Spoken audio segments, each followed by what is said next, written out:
there's a disturbing trend on YouTube with creators begging their audiences for GoFundMe money. Which is surprising because there's been so many examples of them being caught out for scams. And I know you want to contribute. And so I wanted to give you this opportunity to truly put your money where your mouth is. Crowdfunding isn't inherently bad, but the bar for what's justified just keeps sinking lower. And I've set up a GoFundMe to help cover the costs. It used to be for things like cancer treatments, funeral costs, or life or death emergencies. So please send your donations that can get to me most direct to my email address through PayPal. So I was really disappointed to see the successful Aussie YouTuber Struthless, who has over 1.2 million subscribers, begging his fans to pay out a $200,000 debt. And the reason for the debt? It's just some vague reference that he didn't read his contract properly. Now here's the thing that's really strange about this. I don't know his exact age, but I'd say he's about mid-30s. He's claiming that if he had to pay the $200,000 debt, he would have had to have filed bankruptcy. Now I've got one option, which is bankruptcy, and another option, which is to pay it back.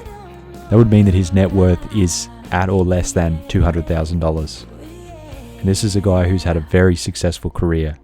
The ad revenue alone from his YouTube series would be between $60,000 to $180,000 a year. He had a best-selling book. He's worked with major clients like Adult Swim, Spotify, Universal Music and The Kid Leroy with Struthless Studios.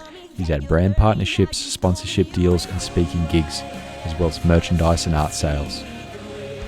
Assuming that he owns his own home in Sydney, which is very likely, that would be worth at least $2 million.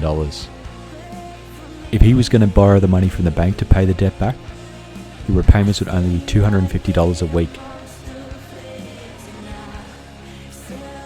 So yeah, I'm just not buying this stuff, and I really think that it should be talked about a lot more than it actually is.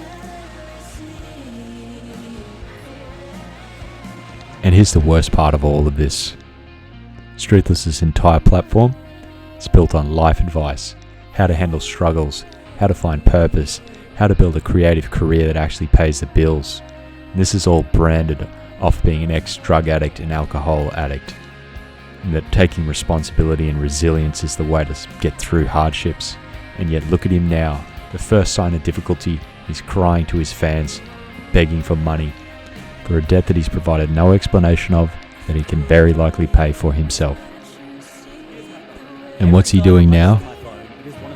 Pumping out the same old content as if it never even happened. And his latest message?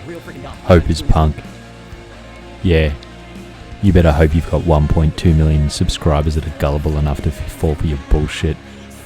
Because that's the only way you're going to make any money copying this guy.